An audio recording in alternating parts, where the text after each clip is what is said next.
Midway, c'est le punk rock, tu sais, c'est comme les Ramones ou les Sex Pistols de l'industrie du jeu vidéo.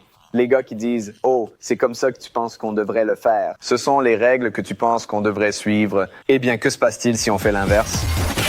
En ce qui concerne la culture de Midway dans les années 90, mon avis là-dessus était que c'était agressif. C'est en train d'être Repousser les limites du bon goût, peut-être?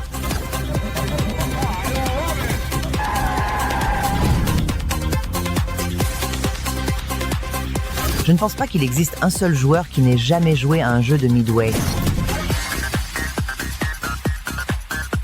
Ils étaient la seule entreprise capable de créer un jeu de sport fantastique que n'importe qui pouvait prendre et jouer. Je ne pense pas que j'ai jamais...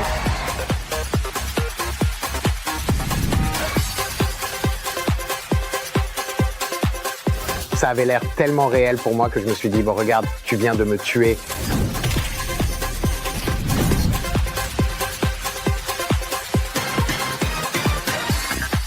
Je me souviens avoir pensé, waouh, je travaille avec des dieux.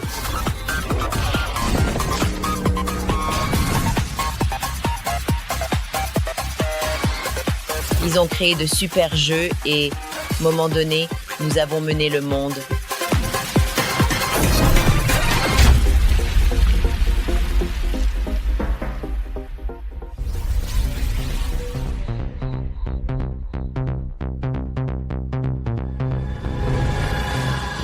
Je l'appelle comme le Big Bang dans l'univers du jeu vidéo. Je veux dire, nous sommes passés d'écrans vides à des jeux très rudimentaires comme Pong, puis tout à coup, tu sais, on a eu Space Invaders, Pac-Man, Donkey Kong. Tu sais, on a sorti Defender. Quelques mois après sa sortie sur le marché en 1981, son jeu Defender a grimpé au sommet et y est resté. Pour Williams, l'entreprise qui le possédait, son idée valait 100 millions de dollars. Eh bien, c'est un peu la fantaisie ultime, où tu es. Seule force qui reste entre le mal et le bien. Tu entres dans un endroit, je veux dire, il y aurait 8 défenseurs. Les gens faisaient la queue, tu sais, 3, 4 ou 5 de profondeur. C'était l'ère dorée.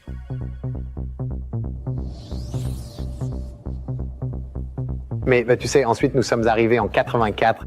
Tout ça, des trucs géniaux ont été un peu enterrés sous, tu sais, cette pile nauséabonde de clones pourris et, tu sais, des ports Atari 2600 faits en 6 semaines. Tout se vendait à l'époque en ce qui concerne l'ensemble du marché et les gens ont commencé à balancer des déchets par la porte. Et à un moment donné, le client en a eu assez de la situation. Le succès de cette année est le bois de chauffage de l'année prochaine. C'est aussi simple, ce métier? C'est vrai. Je veux dire, dans 3 ans, tu demanderas à quelqu'un ce qu'était Defender et il te dira « je ne sais pas ». Le consommateur s'est désenchanté de ce qui se passait avec, je pense, le produit de consommation. Cela a affecté le fonctionnement des arcades et la façon dont les revenus des jeux ont chuté et nous avons dû faire marche arrière. Tout le crack du jeu vidéo, c'était un peu comme « Wow, mec, c'est la fin du jeu ». Et je suis retourné à l'école pendant quelques années en Californie, mais je n'arrivais pas à sortir l'idée du jeu vidéo de ma tête. Alors je me suis dit « Ouais, mec, on doit faire un nouveau jeu, rassembler l'équipe ». Donc, retour au travail chez ceux qui étaient connus sous le nom de Williams. Je me souviens juste de lui, avant qu'il ne commence à faire quoi que ce soit, venant à New York quand j'étais encore à New York en train de parler de l'idée de faire un autre jeu vidéo. Eugene est arrivé et n'était pas vraiment préparé, mais il savait dans sa tête ce qu'il voulait faire. Et il a écrit sur un grand morceau de papier N-A-R-C. Il a levé le morceau de papier et ça dit NARC. Et ils ont dit, c'est quoi, NARC? Mec, tu sais, protéger le monde du fléau des drogues, des dealers et des trafiquants. J'avais l'impression d'être dans des jeux vidéo. J'étais toujours dans une sorte de monde fantastique. C'était toujours comme, nous sommes des hommes en collant, on court avec des épées et on lance des sorts sur les gens, des lances et des trucs comme ça. Je me dis, pourquoi un jeu vidéo ne pourrait-il pas parler de quelque chose de réel? Nous voulions faire une impression au monde que Williams était de retour. Mon travail était dans le service sur le terrain. J'ai répondu au numéro 800 et je harcelais les programmeurs la nuit. pour comprendre ce qu'ils faisaient. Alors ensuite, j'allais à l'université et j'essayais de trouver des cours qui, d'une certaine manière, correspondaient à ce que ces gars savaient parce que je voulais savoir ce que c'était moi. Tu sais, mon objectif était de programmer un jeu et je me dis qu'il n'y a vraiment pas moyen d'apprendre. Tu devais juste le faire par toi-même. Tu penses à la décontraction de cette époque, tu sais? Tu es un peu en train de rassembler une équipe et genre, mec, j'ai besoin d'un programmeur pour ce jeu. Et ensuite, tu dois parler à quelques personnes et voici un gamin, tu sais, qui vient juste de sortir de l'université. En fait, je pense qu'il essaie encore de finir les 2 derniers cours. Je vais y être. Je l'ai vraiment visualisé comme l'opportunité de ma vie dans le monde des jeux vidéo. Je veux dire, si Eugene commence la vidéo et que je ne suis pas sur le terrain, je veux dire, si j'attends 6 mois pour aller à l'école d'été ou quoi que ce soit, je vais rater quelque chose. Jack Hager était vraiment l'artiste principal et un peu le directeur artistique. Jack a une grande histoire où il est devenu l'un des fondateurs de l'Amiga. Que peux-tu dire? Oh, John. Quand nous avons commencé, je suppose qu'il n'y avait pas de vision claire de ce que nous allions faire. C'était plus développons le matériel et le logiciel. J'ai pensé qu'avec les jeux vidéo, quand tu les crées, on viendrait avec un super livre. Voici, tu sais, on crée. On commence à la page 1 et on le fait. Alors, qu'est-ce que vous voulez faire, les gars? À l'époque, les jeux japonais avaient ce genre. Animation, je veux dire, ils avaient juste des armées d'artistes incroyablement talentueux. Comment peux-tu rivaliser? J'ai commencé à jouer avec la numérisation vidéo. Ça a été une énorme chose pour moi au cours de ma carrière. L'idée de prendre de vraies images, des images vidéo, et de les intégrer dans un jeu vidéo, c'était un peu révolutionnaire. La seule chose qui s'était passée comme ça avant, c'était un jeu appelé Journey. Ils ont en fait numérisé les têtes de 5 images des membres du groupe et ils partaient.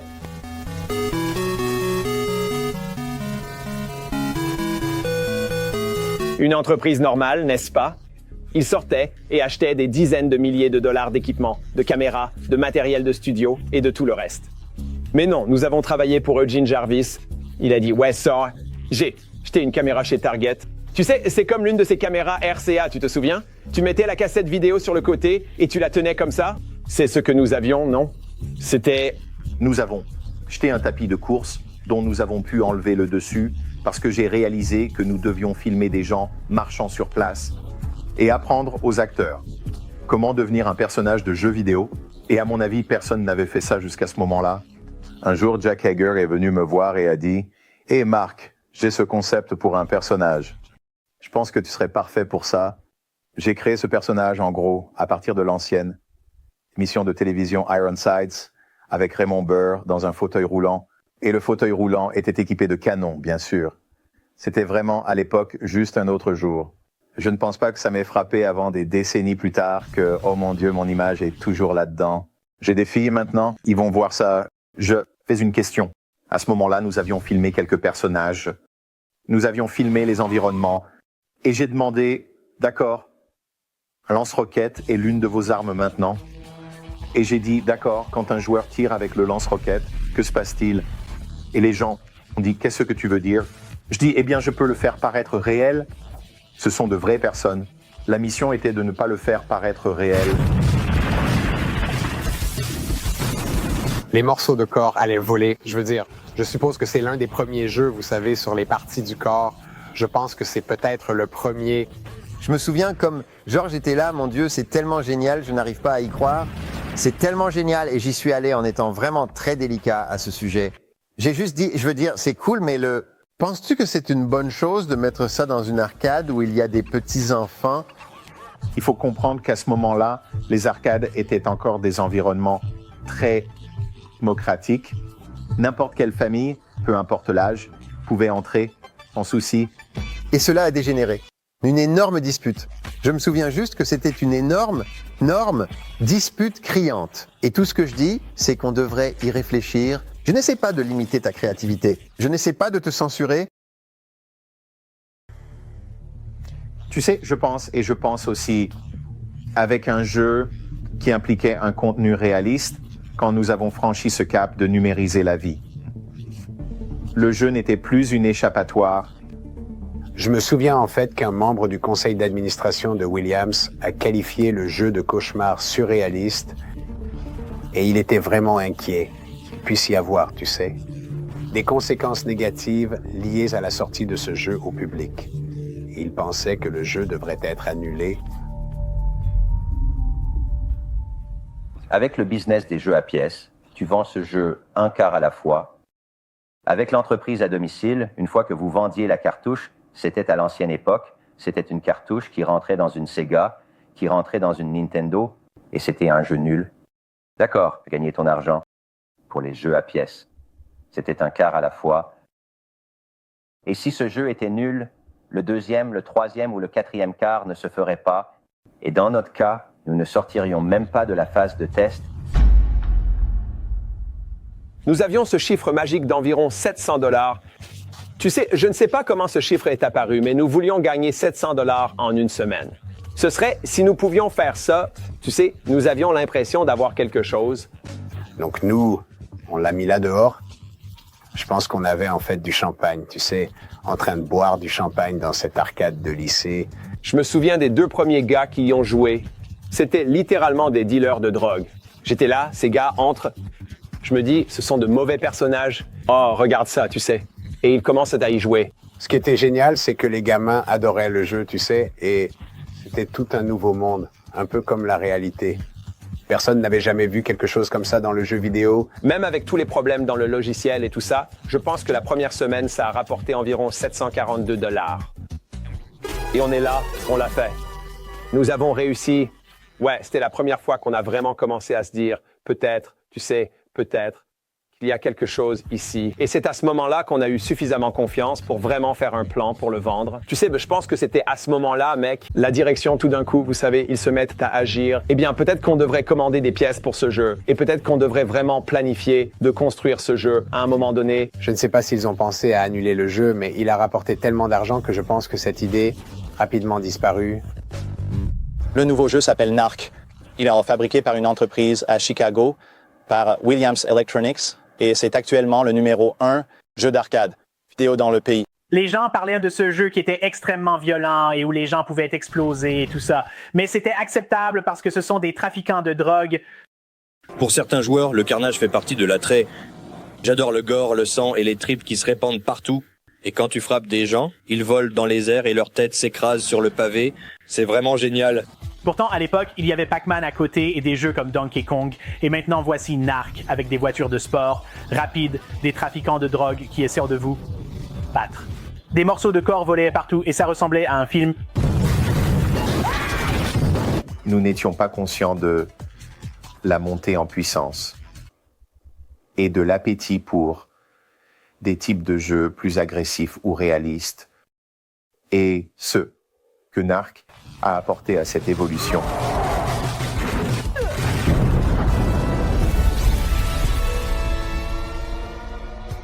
L'une des choses pour lesquelles Williams a eu tant de succès, c'était d'embaucher des designers très créatifs et dynamiques.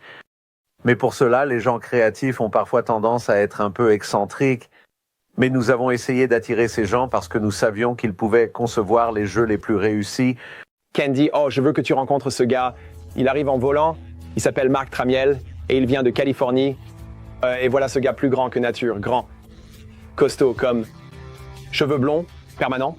Ce qui est drôle, c'est que le processus d'entretien à Chicago était un peu fou parce que, tu sais, j'étais un peu le Mr. Californien. J'avais un peu les cheveux longs et, tu sais, je pense que je suis arrivé là-bas avec un pantalon blanc et un gilet bleu. Et, tu sais, un peu en train de faire le clown. En gros, la conclusion était, ce gars, tu sais, genre, il est d'Hollywood, il est fou.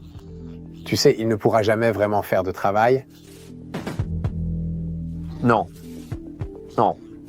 Ils ne voulaient pas embaucher Marc et nous avons dit non, nous embauchons Marc, que ça leur plaise ou non. On se dit, waouh, c'est une grosse erreur, tu sais. Et mais tu sais, en fait, il s'est avéré être l'un des designers les plus brillants que nous ayons jamais eus. Même quand j'ai passé l'entretien, j'ai dit que je voulais relancer le mécanisme des 2 joysticks. Le mécanisme des 2 joysticks de Robotron.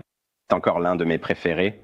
La chose folle à propos de Robotron, je me souviens quand nous avons inventé ce truc de contrôle à 2 joysticks et nous avons pensé, d'accord, ça va devenir le nouveau standard. Chaque jeu vidéo à partir de maintenant devra avoir ça. Et personne on l'a copié? Robotron, quand j'y pense, c'est une surcharge sensorielle, tellement un arc-en-ciel de couleurs qui arrive vers vous et les effets sonores. Et donc, j'étais un peu dans cette optique d'essayer de reproduire cette expérience. Et donc, nous avons commencé à travailler sur le jeu. Et il n'a fallu que quelques semaines avant que je réalise que ce gars, John Tobias, était vraiment une rockstar.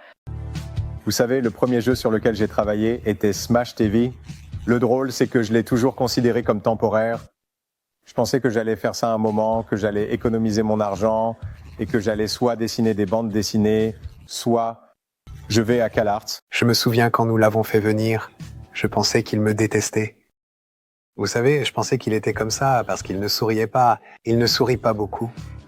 Il ne parle pas beaucoup. Et je me disais, waouh, ce gars, je pense qu'il me déteste. Vous savez, je me souviens avoir pensé, waouh, je travaille avec des dieux.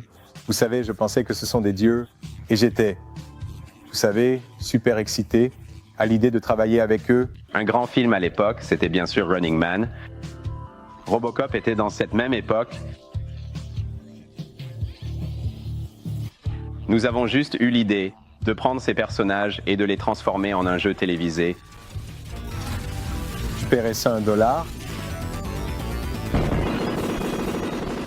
Ce consumérisme devenu fou, ce monde futuriste, vous savez, où un grille-pain est plus important que la vie humaine. Vous savez, Eugene était le roi. Vous savez, nous allions tous le voir pour des conseils. Nous venions juste de commencer le maître des boss, ce qui, je suppose, était Mutoid. Et nous avons atteint le point où tu lui as fait sauter la tête. Et donc, je me souviens d'avoir créé les petites éclaboussures de sang et de voir les personnages à l'écran exploser. Je me souviens de la première fois que je l'ai fait. J'ai un peu minimisé l'impact parce que je pensais « Oh, ça a l'air assez gore » et j'ai réduit l'intensité. Je pense que John était opposé à combien de morceaux sanglants j'ai mis à l'écran. Tout le monde dit « Oh, c'est incroyable, c'est génial, vous savez ». Et je me disais « Ouais, ça va, vous savez ».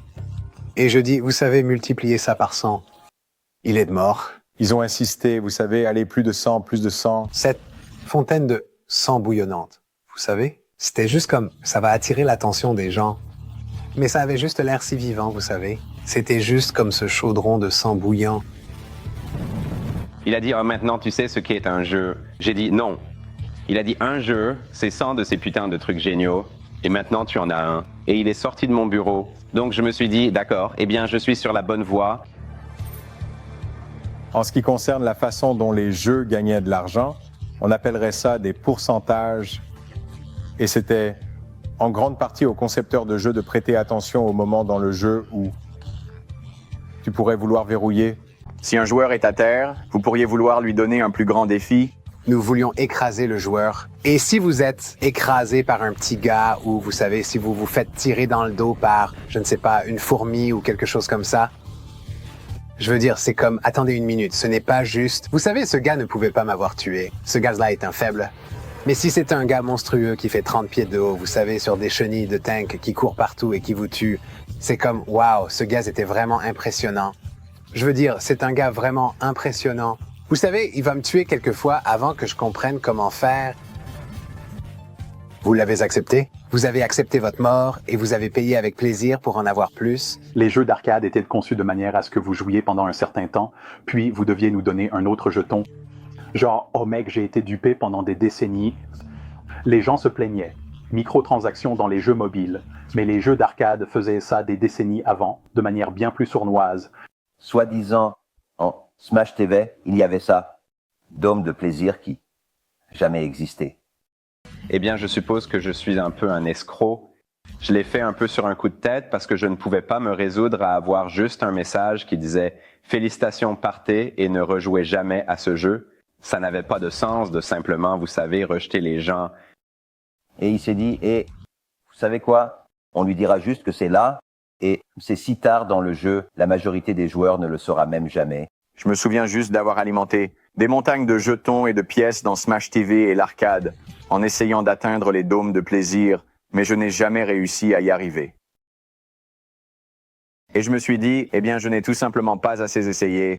Donc, quand Ken Fedesna a découvert que j'avais fait ça et qu'il n'y avait pas de dôme de plaisir, vous savez, il a dit, il faut que tu trouves une solution d'une manière ou d'une autre. Et donc, vous savez, nous avons monté une nouvelle salle. Nous l'avons en fait soutenue, mais bien sûr, tous les distributeurs. Où propriétaires d'arcades n'obtiendraient pas les nouvelles EPROM pour mettre à jour leurs machines. Vous savez, avec beaucoup de choses qui se passaient à l'époque, on n'aimait peut-être pas ça, mais si le jeu finissait par bien marcher, on haussait un peu les épaules et on se disait, bon, passons à la suite, ne refais pas ça. On ne ferait pas tout un plat. Donc, j'ai réussi à trouver un gars en ligne, tout comme moi qui, vous savez, il a probablement passé toute sa vie à se dire « Je vais trouver ces putains de dômes de plaisir ». Et il a trouvé d'une manière ou d'une autre une version des puces ROM qui contenait les dômes de plaisir, la mise à jour. Et je me souviens d'avoir reçu cette puce par la poste, de l'avoir échangée et de l'avoir démarrée pour voir la nouvelle version. Et puis enfin, j'ai atteint les dômes de plaisir. Et c'était vraiment juste un tas d'icônes de filles en bikini que tu pouvais courir après et ramasser.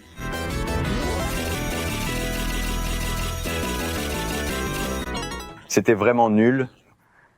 Celui qui était responsable de cette quête, qui m'a pris comme 20 ans pour atteindre les zones de plaisir. Tu devrais juste avoir honte. Et si tu n'atteins jamais les zones de plaisir, si tu fais partie de ces gens-là, je te dirai que ça n'en valait pas la peine. Une fois que tu y es, c'est juste de la merde. D'accord?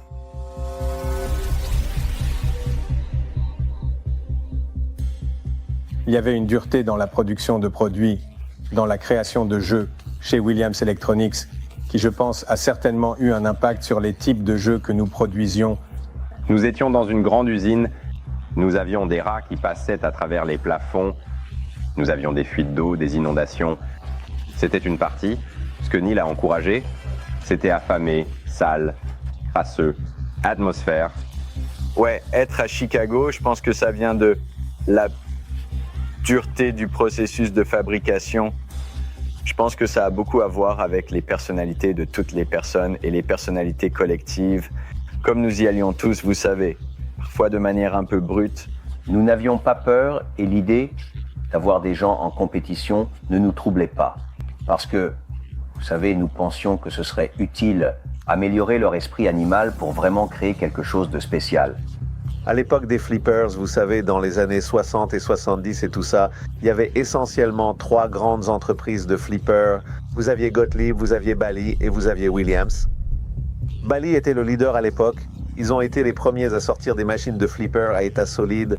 Ils ont acquis Midway et ensuite géré tout et ils ont pu obtenir Space Invaders et bien sûr Pac-Man et toutes les autres choses qui se passaient à l'époque.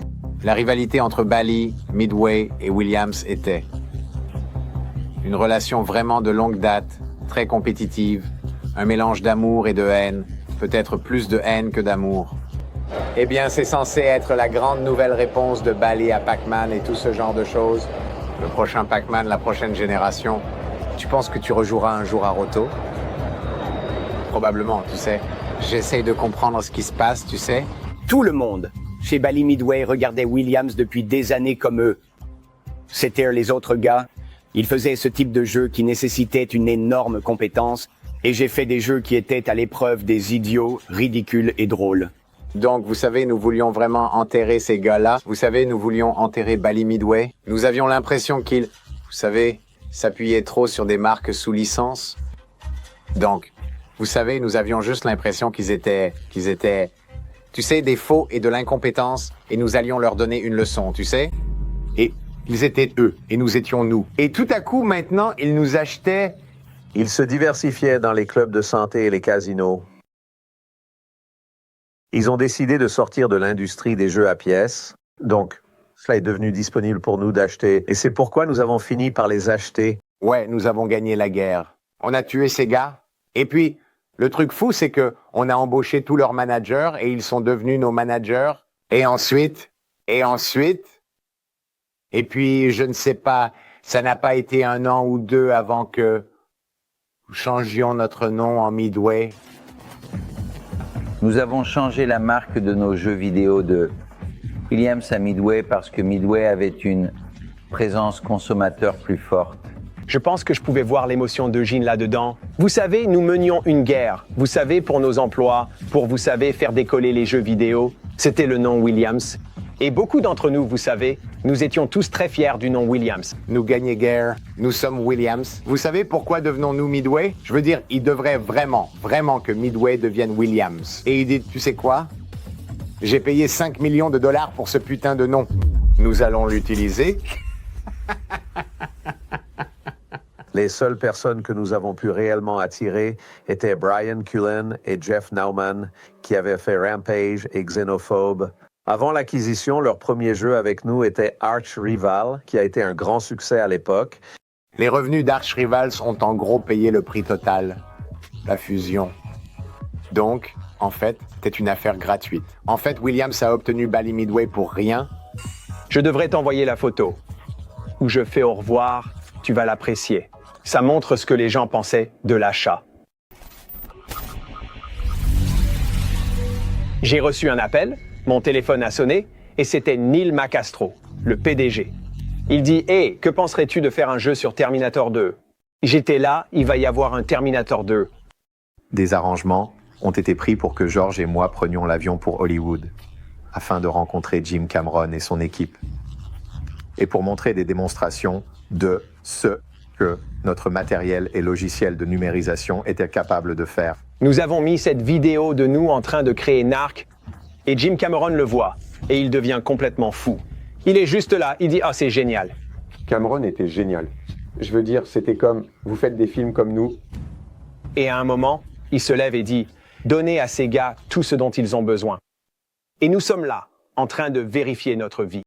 Ce qui était intéressant pour nous quand nous avons créé le jeu d'arcade Terminator 2, c'est que je suis presque sûr que c'était le premier film qui avait, sur le plateau du film, un tournage simultané pour le jeu d'arcade. Nous avions accès à tous les acteurs et à tout ce qui venait du film, mais pour Arnold, nous n'avions pas vraiment accès à lui. C'était un peu plus cher, plus difficile, mais nous avions accès à son cascadeur que nous pouvions utiliser. Et une fois qu'il a mis la mâchoire prothétique, il pouvait ressembler exactement à Arnold. Ce qui n'est pas couramment connu, c'est que Linda Hamilton a en fait une sœur jumelle qui est cascadeuse et aussi sa doublure. Et en fait, à la fin de Terminator 2, il y a une séquence où le T-1000 se reproduit en tant que Sarah Connor et ensuite la vraie Sarah Connor arrive derrière. En réalité, il n'y a pas de trucage dans ce plan. C'est en fait elle et sa sœur jumelle. Donc, sa sœur jumelle est venue et a fait tout ça et était plutôt contente de le faire. Robert Patrick était tellement enthousiaste. Il n'arrêtait pas de me demander, donc ça va me ressembler. Et j'ai dit, oui, ça va être toi. Nous allons te numériser. Il dit, vraiment, nous allons te filmer et ce sera toi dans le jeu. Je pense qu'il était tout aussi excité par ça que par son rôle dans le film. Je pense que ce qui est vraiment amusant avec l'expérience d'arcade et les périphériques, c'est que ça permet d'avoir une expérience de jeu que vous ne pourriez peut-être pas avoir chez vous. Avoir ce truc que vous tenez dans vos mains rend ça plus comme une performance. C'était l'un des jeux les plus frustrants de ce genre aussi. Par exemple, tu te faisais tuer après 3 secondes et tu devais remettre une pièce. Mais les graphismes, encore une fois, c'était comme des graphismes du film scanné. Donc, tu joues en fait Arnold et tu combats le T-1000 et il y avait des éléments du film. Donc, on avait vraiment l'impression d'être dans le film. À la simple vue, peut-être juste. Au moment où tu atteignais la fin et que tu avais vaincu le T-1000, tu avais dépensé plus que ce qu'il en coûterait de regarder le film 10 fois. Quand un jeu était en test, on sortait tous et on allait le regarder. On dînait, puis on revenait le voir. Et le jeu tuait des gens. Littéralement, les gens duraient 18 secondes. Je me souviens d'une fois où John Tobias était là. Il était côté et nous le regardions. Ces gosses-là se sont juste fait détruire. Ils se retournent juste et disent « C'était 18 secondes ». Ils sont morts en 18 secondes, tu sais. Et ils crient « Je suis là, ne leur dis pas qu'ils viennent de perdre leur argent ». C'était tellement drôle. T2 a été un bon succès pour Midway. Ça a ouvert la porte à une expérience plus cinématographique. Ça avait amené Midway à un nouveau niveau. C'était tout d'un coup. Voilà ce que ça signifie de vendre un tas de jeux. Et c'est ce que ça signifie de gagner 1000 $ par semaine. Et juste, tu sais, je veux dire, c'était juste ininterrompu. C'est le tour du jugement. Donc nous avons sorti T2 et ça marchait super bien. Et je pense que c'était pendant les vacances. En fait, je sais que c'était autour de ça. C'était la veille du Nouvel An. Et notre responsable marketing m'a appelé chez moi et a dit « Jack, es-tu disponible le jour de l'an pour venir au studio en centre-ville et être interviewé par Entertainment Tonight ?» Alors, Je suis descendu le lendemain et il y avait un journaliste là et je étais là et elle posait beaucoup de questions sur le développement. Alors, tu sais, comment as-tu réussi à faire entrer Arnold dans le jeu? Et waouh, ça ressemble vraiment à Robert Patrick, ce genre de questions. Et juste au milieu de tout ça, il y avait une question qui était formulée très différemment de toutes les autres questions qu'elle m'avait posées. Donc dans le jeu, tu tires sur des policiers. Que penses-tu de ça? Il est très clair dans le film qu'Arnold ne tue jamais personne. Il tire dans le genou. Et il tombe par terre et il ne représente plus une menace. Et c'est exactement ce qui se passe dans le jeu. Et je lui ai dit d'arrêter tout de suite. Et j'ai dit, tu dois transmettre ma réponse. Dans son intégralité. Parce que je me sentais très personnel à ce sujet. Et j'ai dit que j'avais des membres de ma famille qui étaient dans la police, donc je le prenais très au sérieux. Et ce que ça a fini par être, c'était un peu comme une accusation, un coup dur du genre « Alors, que penses-tu de faire un jeu vidéo qui encourage les gens à tirer sur des flics ?» C'était notre première expérience de la manière dont les jeux vidéo avaient un impact direct sur la communauté du divertissement et, à travers les médias, sur la société dans son ensemble. Tu sais, d'une certaine manière, je pense que le vieux dicton dit que la mauvaise publicité n'est jamais vraiment mauvaise. C'est de la publicité et ça te donne un peu de notoriété et d'attention. Et peut-être que des gens qui n'étaient pas au courant du jeu auparavant en ont maintenant entendu parler grâce à cette publicité gratuite. Donc, ça a finalement joué en notre faveur. Au début des années 90, je veux dire, on était en pleine forme chez Midway et toute la technologie NARC, notre numérisation photoréaliste, était en train de tuer le monde. Mais en tant que responsable de studio, je n'avais vraiment pas le temps de faire quelque chose de nouveau. Un de mes rêves était quelle est la prochaine étape dans l'industrie? Essai mapping de texture 3D. Je pouvais voir que ça allait arriver et je voulais vraiment faire un jeu de conduite.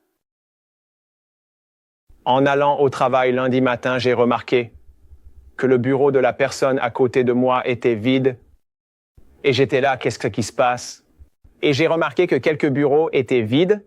J'ai appelé Ken, je suis là. Est-ce que j'ai raté quelque chose? Est-ce que j'ai raté quelque chose qui se passait? Je ne comprends pas. Et lui?